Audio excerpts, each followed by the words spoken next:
Marissa Manurung di Marimar NG Channel. Terima kasih buat sahabat yang sudah like, komen, dan subscribe. Dan yang belum silahkan subscribe dan jangan lupa klik tanda lonceng supaya tidak ketinggalan dengan video terbaru saya. Jadi jangan kemana-mana, ikutin terus ya.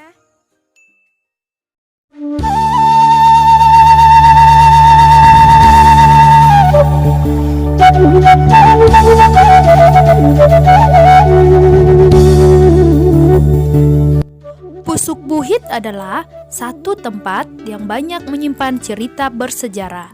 Pusuk Buhit terletak di Desa Limbong Sagala, Kecamatan Cianjur Mula-Mula, Kabupaten Samosir, dengan jarak sekitar kurang lebih 12 km dari Pangururan. Menurut kepercayaan masyarakat Batak, Pusuk Buhit adalah sebagai tempat asal-muasal seluruh suku Batak, tepatnya di Cianjur Mula-Mula. Dan dalam perkembangannya, nenek moyang suku Batak menyebar ke Desa Nawalu atau 8 penjuru mata angin. Pada perbatasan Kampung Sagala dan Limbong, terdapat sebuah tempat keramat yang dianggap sakral bagi masyarakat setempat, yaitu Batu Hobon. Dinamainya batu ini sebagai Batu Hobon dengan alasan karena berbentuk seperti hobon atau peti dan tutupnya berbentuk cinta. Menurut kepercayaan Batak, batu ini merupakan sebuah lorong yang berbentuk gua dan punya tembusan ke berbagai tempat lain. Dan dulunya sobat, di tempat ini kerap diadakan upacara sakral yang masih berlanjut hingga saat ini. Upacara itu diyakini sebagai penghormatan pada roh leluhur sekaligus menerima pewahyuan dari nenek moyang dan biasanya dilakukan di Sipahamuda di hari Anggara 10. Batu Hobon ini sebenarnya peninggalan Opu Guru Tetea Bulan dan juga sebagai tempat akhir hayatnya. Dan kemudian Pusuk Buhit dijadikan sebagai jalan atau jembatan tempat turunnya Mula Jadi Nabolon atau Tuhan Yang Maha Esa untuk mendatangi kampung si Raja Batak yang pertama. Keturunan si Raja Batak memiliki 2 orang anak, yaitu Guru Tetea Bulan dan Raja Isombaun.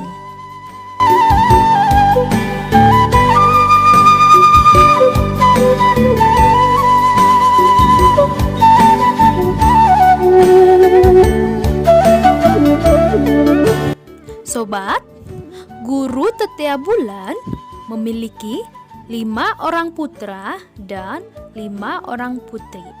Kelima putranya bernama Raja Biak-Biak, Tuan Seribu Raja, Limbong Mulana, Sagala Raja, dan Silau Raja. Sedangkan Raja Nasombaon memiliki 3 keturunan, yaitu Tuan Sorimangaraja, Songkar Somalindang, dan Raja Asi-Asi.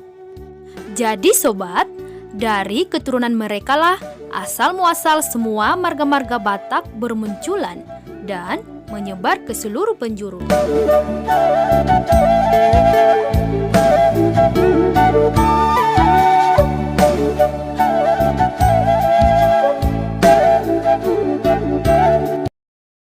Sebagian mengatakan Batu Hobon merupakan buatan Raja Uti untuk menyimpan harta kekayaan orang Batak yang berupa benda-benda pusaka dan alat-alat musik. Dan diyakini pula di dalam Batu Hobon ini tersimpan laklak atau sejenis buku kitab yang berisi ajaran dan nilai-nilai luhur. Diperkirakan pada suatu saat benda-benda yang tersimpan dalam batu itu akan dikeluarkan sendiri oleh Raja Uti, yang menurut kepercayaan Batak, Raja Uti tidak pernah mati. Uti Suramate, Uti Suramatua, yang artinya yang tidak pernah habis dan tidak pernah pupus.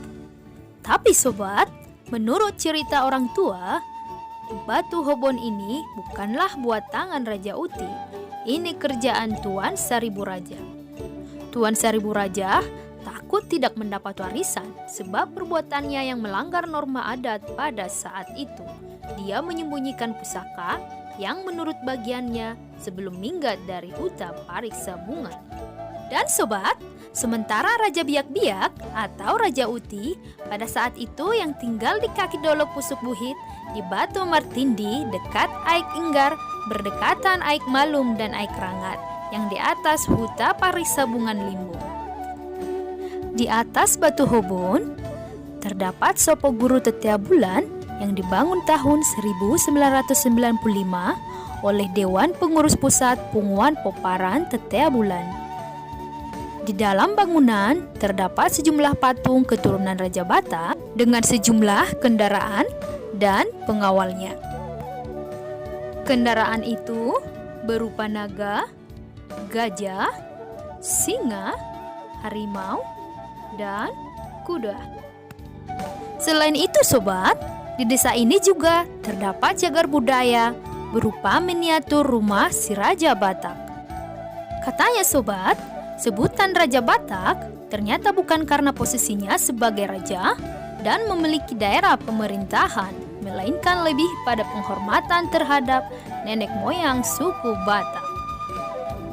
Adapun harta pusaka di Batu Hobon, menurut sebagian orang, gondang separangguan atau seperangkat gendang Batak, pagar atau ramuan penangkal penyakit, bucur sombabaho atau tombak bertuah, pisau solom debata atau pedang bertuah, punggah haumasan atau batu gosok emas, tintin sipa jadi-jadi atau cincin ajaib, tawar sipa gabang-gabang, sipa gubuk-gubung, sipa ngolu namate, sipa rata naung busuk, atau obat yang mampu menghidupkan yang sudah mati serta menyegarkan kembali yang telah busuk.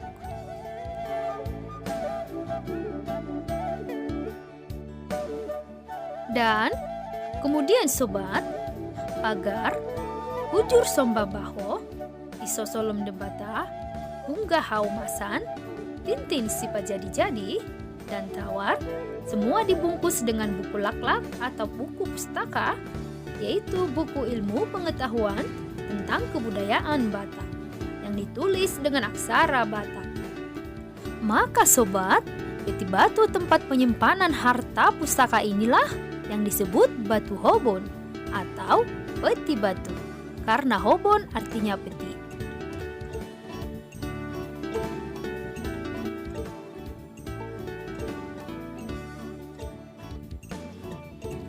Demikianlah cerita tentang Batu Hobon. Apabila ada yang salah dengan isi cerita atau penyampaian cerita, mohon dimaklumi ya sobat. Silahkan berikan kritik dan saran yang membangun. Tulis di kolom komentar ya. Terima kasih.